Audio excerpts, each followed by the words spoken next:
Good evening, sisters and brothers. I come to you this evening appealing to your sense of personal responsibility and community.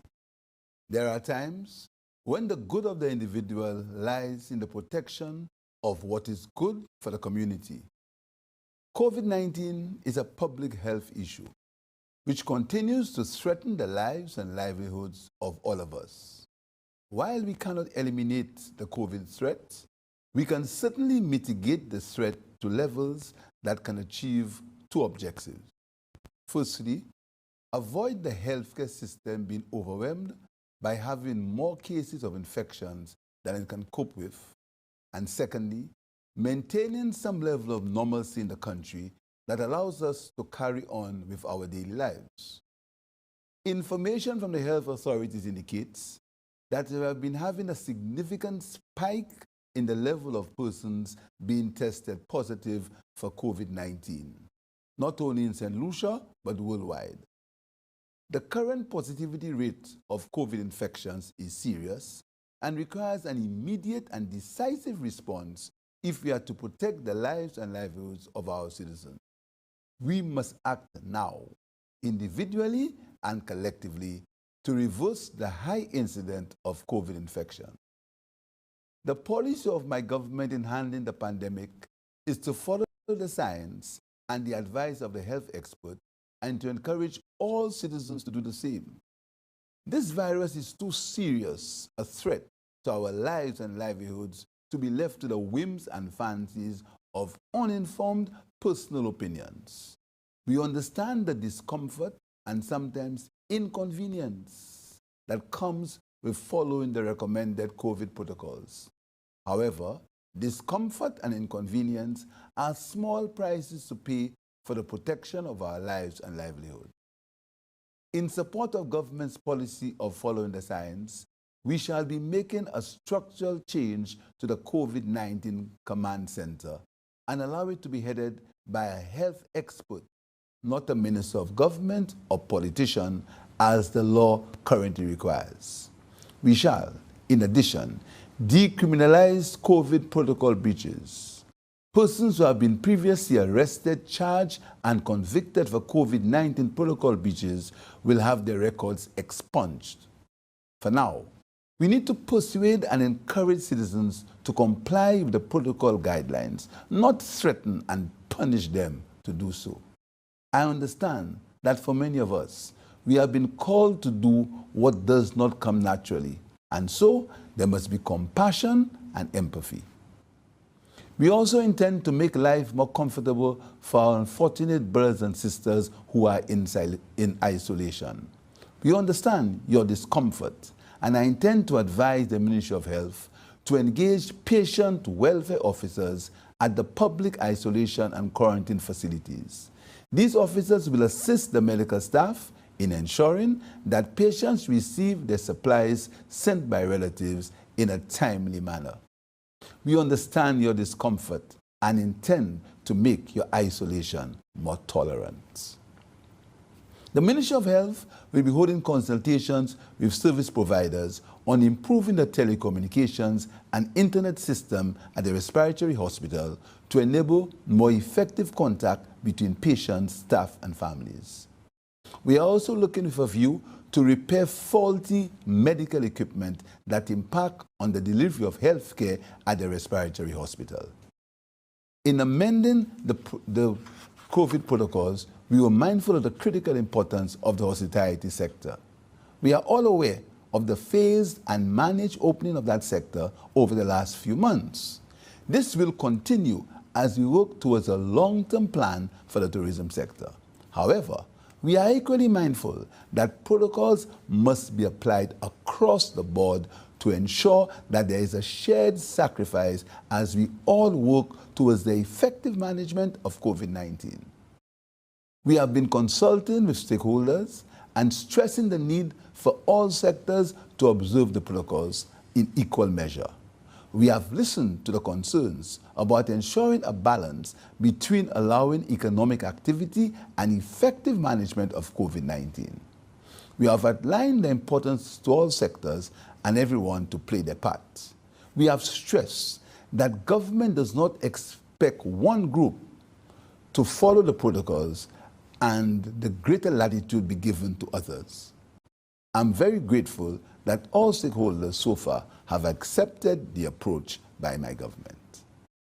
Government understands the hardships suffered by restaurants and other suppliers of ancillary services.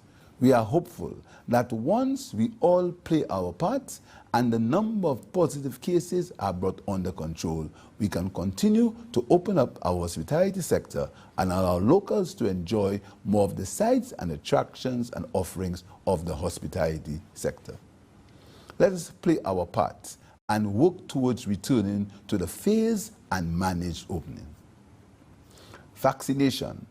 This matter has been the forefront of the news for the past few weeks and has raised some concerns here in St. Lucia and the wider region. As a new government, we take due notice of the developments in our sister islands of St. Vincent and the Grenadines, Antigua and Barbados, as it relates to the debate and resulting public demonstrations regarding the issue of mandatory vaccinations. We are also cognizant of the proposed legislative changes under the Public Health Act, Chapter 300 in St. Vincent and the Grenadines. Only this morning, I attended the 8th special meeting of the OECS Authority. We discussed the issue of the power of government to mandate vaccination. We discussed the applicable constitutional provisions applicable to St. Lucia and some of the other islands, as well as touching on the legal position which may be applied to the private sector, if any government were to pursue along that path. We received presentations on the law from 2 legal luminaries, as well as hearing from the medical professionals from the region. We as a government wish to categorically state at this time that we have no intentions of going down the road of government mandatory vaccinations. We continue to encourage our citizens to follow the public health protocols and to get tested and vaccinated, thereby reducing the spread of the COVID-19 virus. On Tuesday 17, we received the tranche of vaccines, 52,650 dozens of Pfizer vaccines from CARPHA. We thank the government of the United States and President Joe Biden for their generosity. The Ministry of Health will soon be embarking on an extensive outreach and educational program to sensitize the public on all aspects of the vaccination debates. We believe that education, dialogue, and discussion are the only means by which the public can be properly informed on the vaccination issue. The adjusted protocols for the period 13th to 31st August as follows: workplace physical distancing and blended approach. Physical distancing in the workplace and a blended service and operations. Curfew restrictions and business operating hours. A curfew of 9 p.m. is recommended to be implemented and enforced. All business operations and commercial activities must end by 8 p.m. as guided by curfew enforced through the state of emergency. Restrictions on social gathering. Social gatherings are to be restricted to immediate household and family, limited to 10 persons. The church, limited to square footage for regular services. All daily or regular church and religious services are permitted in accordance with social distancing protocols. Special events. No allowance is given for gatherings and special events for the 3-week period. Neither vaccinated or unvaccinated people are allowed to host or attend any social events, including but not limited to parties, boat rides, receptions, etc. No loud music permits to be issued for 3-week period. No formal submissions of requests to host social events will be processed for the 3-week period. Sporting activities, including gyms. All sports are allowed for the given time period, limited to field capacity and game structure. No spectators or crowding allowed at this time. Gyms are approved to operate in keeping with all necessary protocols and capacity limited by square footage. Controlled sporting events by the Ministry of Health are allowed at this time. Participant and operational personnel quotas will be established on an individual basis. All educational institutions will operate as per established school hours. School operation for the new academic year will be assessed based on the transmission rate, and final decision on which schools will operate fully or use an alternative days approach will be specified. Present protocols for the Ministry of Tourism and the tourism sector are adjusted as follows. No local stay at COVID-approved properties where unvaccinated visitors are accommodated. All boat rides prohibited for the 3-week period. Alternative days for local and tourist service at parks, restaurants, etc. are to be maintained for this period.